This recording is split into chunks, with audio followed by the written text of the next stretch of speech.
Hey, what's up, guys? Welcome back to the channel. Today we're back with another discussion video. We haven't done one in quite some time, so welcome, Archivist. Hey, it's always good to be here. Always great to have you. Today we're going to be talking about Palpatine's end goal with Vader, because it's not something that's cut and dry. Did Palpatine ever want Vader to overthrow him? How do we feel about the evolution of that story in Legends into canon? Today we'll be predominantly focusing on Star Wars Legends, because that's what we know and prefer. So, what is Palpatine's end goal with Vader? He's clearly very disappointed when Anakin's potential is dwindled and cut down by Obi-Wan, so much so that in the Revenge of the Sith novel, famously, he even considers leaving him there. He's so mad at him. Right. But in Revenge of the Sith, we were talking about the other day, he has the line to Yoda, "Soon Darth Vader will become more powerful than either of us." And he says it with a great sense of pride and eagerness to him. Like he wants that. Even Yoda comments about it, saying like that his faith in his new apprentice is misplaced. Right. So this is interesting because it sort of goes against what we know about the character of Palpatine, though. Very selfish and obsessed with his own power. So when he takes such pride in the power of his apprentice and he's so eager about it, obviously, he's proud of the monster he's made in Darth Vader, his now Frankenstein's monster. He even recollects about it later, saying that although Vader was an imperfect monster, he took great joy in creating him nonetheless. But the question is, what do you think is Palpatine's end goal with Vader? And how does the rule of two factor? And how does Palpatine alter the rule of two to fit his own agenda? You know, the way that Bane had set up the rule of two, I think there was a misconception in the later Sith that followed the rule of two lineage, because there started this sort of heretical idea that the rule of two was meant to stop, and that there would be one Sith that would come as like the chosen fulfiller of the rule of two, and that they'd be like the eternal emperor to reap the benefits. That was the way Palpatine interpreted it. That's the way Plagueis interpreted it. Heck, that was the way Tenebrous interpreted it. But that was never the goal with Darth Bane. He always thought that the rule of two would last eternally, that once the Sith achieve the grand plan and once the Jedi are out of the picture, they establish the Sith Empire. And then from that moment forward, the Emperor would train a protege. That protege would rise up and then become the new Emperor, continuously stabbing the back of the Master. And the way that was supposed to go is that was supposed to keep building on each other until the empire of the Sith was literally undefeatable, to where each emperor was impossibly more strong than the last, to where there was no one besides someone within the Sith Order that could challenge them. And that way, it doesn't really matter who kills who, because the Sith are always in power. And Palpatine twisted and warped that idea into becoming the rule of one. And he talks about this in his manifesto, talking about how he will train a bunch of underlings that will only have fractions of his knowledge, but never enough to actually be able to overthrow him. Very different from Krait's rule of one, where Krait is more about serving an ideal. Palpatine is more about serving him as an individual. Correct. And what's so fascinating is that when Bane introduced the rule of two philosophy, he viewed it as a complete reinvention of Sith doctrine. Mm-hmm. But the way that the Sith that followed him began to view it was as a pure addition. Like not belonging to the original code and the original ideals. Yeah. But to Bane, it was as serious. Following the rule of two was as serious to him as following the dark side itself. I love that. I think because he gets super angry with Krait when Krait tries to access the holocrons. Yeah, and he calls him a heretic and like a false Sith, and he's like, let his fear destroy him. Yeah, let his fear destroy him. You're a fool. Power is a goal in and of itself. You betrayed the rule of two that I set up. And he says this in like the presence of the other holocron of Endedu and Nihilus, who both seem to agree with Bane, because Endedu, he was worried about his followers rising up to destroy him. And so he, of course, that was a holocron gatekeeper. I'm kind of getting off topic, but yeah. His establishment of power and the way Palpatine, you said this before we started recording, Palpatine doesn't misunderstand the rule of two. He just disagrees with it in terms of its end goal. He would never disagree with the results that it has brought forth, and monsters like Maul and Dooku that he has created and crafted using that doctrine. And I think that Palpatine has a deep, profound sense of maybe begrudging respect for Bane that he sort of lacks with the other ones, because Bane was brave enough to reinvent the Sith. So with all of that said, do you think that Palpatine wanted Vader to overthrow him? What's your interpretation of that? Because there's different examples of the lore that contradict one another, which is why this is such an interesting discussion. We have moments and arcs in Star Wars Legends where Palpatine very purposefully intends to hold Vader back. He makes his body extremely conductive to Force lightning, the ability that he's most gifted with. He doesn't give Vader... His cybernetics are worse than Grievous's. He intentionally holds him back. And obviously there are layers to why he does those things beyond just keeping his apprentice weaker. But that is a factor of those decisions. So my question is, later on in the lore, when he seems to push Vader towards increasing his power and putting himself on a pedestal of power to overthrow, what do you think he's thinking? What is his evolution of thought?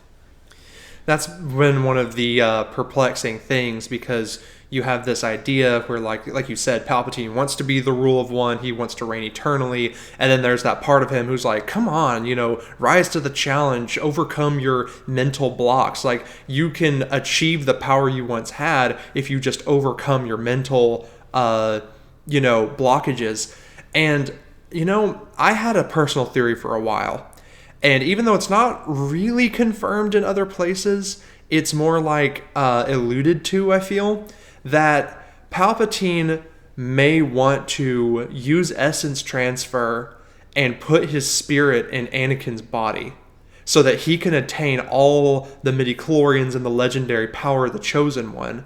And what he's waiting for is, that was part of the reason that he was so angry that Anakin wasted his natural potential by losing to Obi-Wan. And so from that point forth, he, I'm sitting here running through my theory, that he purposefully hinders Vader so that Vader can overcome these physical limitations that were put on him. And once he mentally overcomes them, he comes out stronger on the other side. And once that happens, over this long end goal, Palpatine's like, all right, now you're ripe for the harvesting. And so he transfers into his body and probably, fixes it with better technology. Attempts to with sorcery. But, that's distant future stuff. We all know Palpatine's patient. He waited 2 decades for the Death Star to be finished.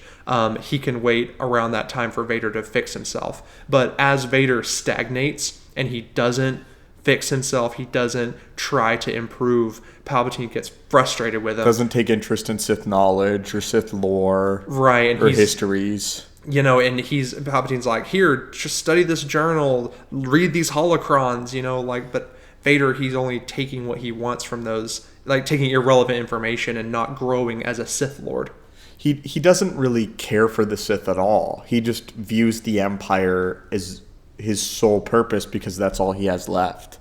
It's not some sort of love or a pure embrace of the dark side of the Force. It all stems from manipulation for the longest time, where I talked about this recently in another video, where Kaitis is so dangerous to Luke because Darth Kaitis, who was formerly Jason Solo, the son of Han and Leia, his turn to the dark side is organic, and it's a personal decision. And he had outside manipulation through people like Vergir or Lumaya, but Anakin was twisted super intentionally by Palpatine. So his connection to the dark side, while powerful, isn't organic, I would say. He does lean towards the dark side, but there are outside forces that manipulated him. So when Anakin pledges himself to the darkness, I think he's pledging himself to making the galaxy the way he wants to. He's not pledging himself to any sort of greater Sith doctrine because he believes himself beyond even that at that time.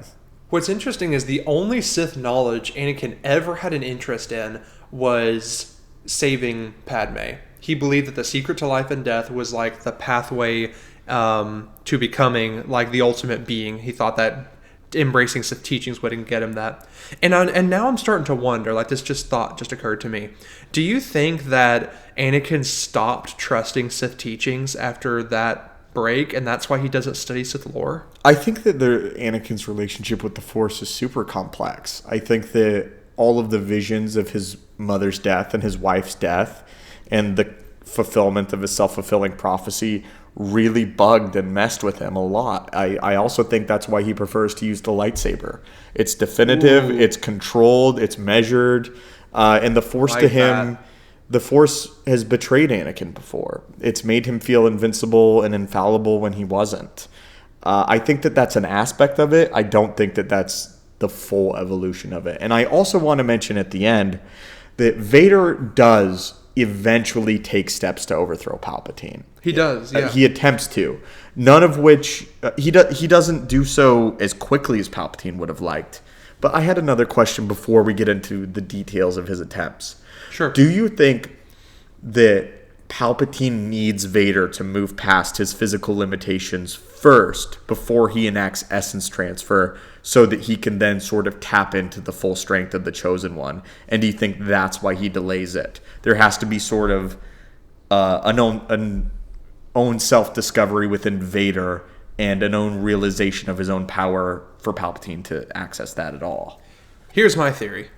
I think that he needs Vader to get his body strong enough, not just with technology, but with the Force. And because I think that if he tries to do the essence transfer ritual on Vader's currently damaged body, the body will die and both of their souls will be lost. It's too risky for him to try to essence transfer in Vader's broken state, because no amount of technology can heal that relationship with the Force. If that makes any sense. It does. So you think that if he heals that relationship in the Force, his body will be strengthened to the point where it would survive essence transfer? Yes. Makes sense. So now that we've addressed that, and that being sort of Palpatine's end goal, after essence transfer, we would assume that he would take steps in alchemy and through science, easily resources in the Empire. Do you think that he would move on possessing Anakin before those resources were completed? Do you think he would take that risk? Or do you think that he would just resign himself to his own body and, rule from there? Man, I think he's had those resources ready all along. I think he has those resources ready on Biss, where all his other clone bodies are. I feel like he has entire laboratories that are just collecting dust on standby, waiting for him specifically for Vader. Oh yeah, I think he's always had that technology. Now I have no proof of this, but I'm sitting here thinking in Palpatine's mind, I feel like that as soon as he acquired Anakin's body, it would just be go time, and he would rapidly make those arrangements for himself to get fixed up, and he would basically become this immortal God Emperor in the Chosen One's body. So, do you think that Palpatine ever intended for Vader to grow beyond him in power and to overthrow him after his cybernetics? Because I think that once Vader reached that level, he would go straight into essence transfer. I think Palpatine is so selfish that if Vader were to overthrow him and actually succeed, I don't think Palpatine would view it as a success. I don't think he'd be happy about it. No, he would not. He's just too selfish, and he grows beyond even the ideals and pushing the Sith Order forward. He doesn't so much care about the future of the Sith Order. He admires the past because he can glean power from it. But the future of the Sith means nothing to him beyond himself.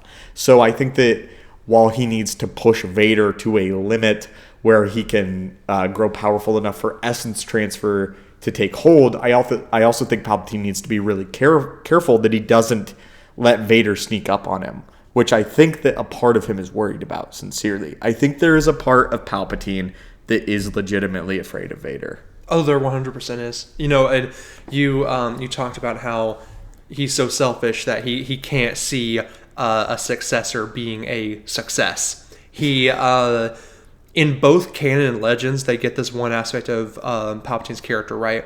Is that when he dies and is resurrected, he lets the old Empire just self-destruct. In canon, you have Operation Cinder. In Legends, he doesn't lift a finger to help the warlords that are just banging their head against the wall of the New Republic. He doesn't help Thrawn. He doesn't help Natasi Dala. He doesn't help any of them. He just lets them all fizzle out and die. And it's because he believed that his empire should not outlive him. He's such a megalomaniac that he's like, the galaxy should be mine and the empire should be me. And so there's not a chance that he ever wanted Vader to legitimately overthrow him. He probably looks at the Sith and the Empire as the same way. Like he will lay the Sith clean and he will obliterate them. It doesn't matter to him if it furthers his own goals. So the reason that Palpatine stays so loyal to the doctrine of the Sith, though, is because that is the thing that calls to him. He has no reverence for it. It is just simply what he is. The interesting part about the doctrine of the Sith is that very few Sith actually worship the Order.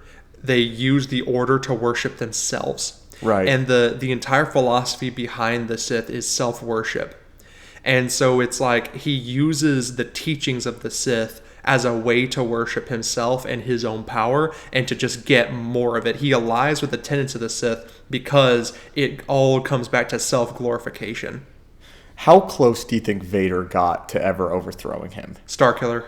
That's the closest, you think? I think that was Vader's best chance. I think that Luke probably was if we're talking about overall canon, probably Luke. But because there was no chance that Luke would turn to the dark side, because he's got that true Jedi heart. We have our Legends Luke. Legends Luke. Yeah, we're not going to open that can of worms today, but I think that if the closest he ever came to overthrowing Palpatine the Sith way is 100% with Starkiller, because he fashions this perfect weapon, and of course that weapon went awry, and so he made the clone, who he didn't so much train as a weapon, but trained as an actual Sith apprentice. And, Palpatine, from that point forward, kept his eyes on Vader, all the time. Because, we had that scene when he comes in and orders Vader to kill Starkiller. And then, he's cackling the whole time. Vader's throwing him around. And then when he throws him out the window, there's that moment where Palpatine stops cackling and then grimaces at Vader. You can see it in the cutscene. He just looks at him with this big death glare and then leaves without another word, because he knew he got close. Yeah, that's awesome. He also tries again with the Myrrh Talisman. That one is more just an exploratory mission at first from Vader. Yeah. Would this work to overthrow Palpatine? And Vader just leaves the second that he realizes that Carnus Myrrh just wants to possess his body, and he would just essentially be trading in one pair of chains for another. So Vader says, I don't want that to happen. Here's the big question. I think that Vader reaches a point, though, where he sort of gives up and resigns himself to his fate. He does. I think A New Hope was around that time. And it's only after Luke is introduced that he's reinvigorated with a sense of, there's still that darkness, there's still that Sith in Vader, where he views Luke as at least partially a weapon to be used against the Emperor. Not entirely, obviously, but the Sith in Vader, Darth Vader, looks at Luke as power. Right. And a means to overthrow the Emperor. Anakin doesn't view him like that, obviously, but Anakin is a small fraction what he will become. But I think it's interesting that Vader goes through about 15 years of not trying. Then he has 5 years where he tries to overthrow Palpatine and sort of discovers that it's not going to happen until Luke is introduced.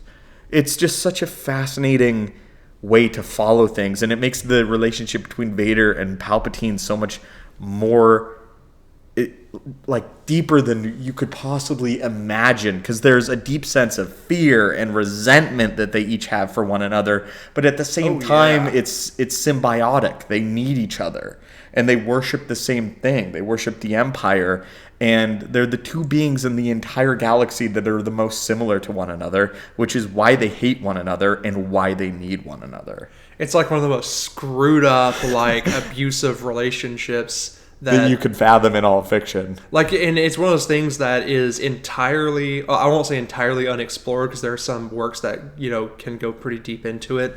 I think some canon comics do a really good job at exploring their weird relationship, but it's all done through subtext, because like you have these moments where they'll be talking not quite as equals, but like one to another privately, and then you'll have those moments where Palpatine will like demand and expect Vader to kneel before him.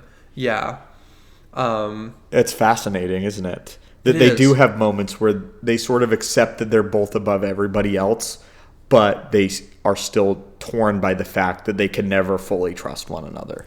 And Palpatine, it's interesting because he will manipulate Vader, but Vader knows he's being manipulated because he'll yo-yo between being his lord and his master and calling him my friend. Being like, oh yes, my friend, we are above all these creatures. And then he'll be like, kneel before me. And Vader knows he's being manipulated, but can't do anything about it because he doesn't have the power to. There's every scene between Vader and Palpatine has subtext. They never tell one another how they actually feel or what's actually going on. It's all just a grand chess game. One of my favorite scenes on this subject is in Return of the Jedi, when Vader goes to Palpatine and he's like, I sense Luke is on Endor. Because at first he's like, I told you to remain on the command ship. Like, why are you disobeying me? Yeah. And like, then he's like, oh, my son's with them. And he's like, you've sensed them? And he said, I have. And he said, strange that I have not. Right. I wonder if your feelings are entirely clear. He's like, what are you implying? You implying that my senses are dulled? Like, who are you to tell your master that, I can't sense someone when I organized this whole game? Like, you're disobeying me, saying that I don't have the senses to sense this. And then, but then afterwards, he's like, okay, well then let's see how this goes. Because I don't know, I forgot where I was going with this, but I really like that scene where Vader's like, oh yeah, I sense my son and you can't. They have a lot of moments like that. A lot of moments where Vader is forced to grovel in a way that, pisses him off like nothing else in the galaxy. You can just feel it through the page through the screen. Just that this is the absolute worst fate that Anakin Skywalker could have ever had. Kneeling before a dark side power, becoming a slave again to another person's ideals and motivations and goals. It's so tragic, but that's why really I love it. All right, man. I think that's pretty much it. Yeah, I can't think of anything else to add. Well, guys, what do you guys think? Do you think that Palpatine ever wanted Vader to really overthrow him? What do you think was the greater subtext of that? And do you think that Palpatine's plan was to enact essence transfer and use alchemy and hope that he could achieve the power of the Chosen One? Let us know your thoughts and theories down below. And as always, guys, thanks so much. May the Force be with you.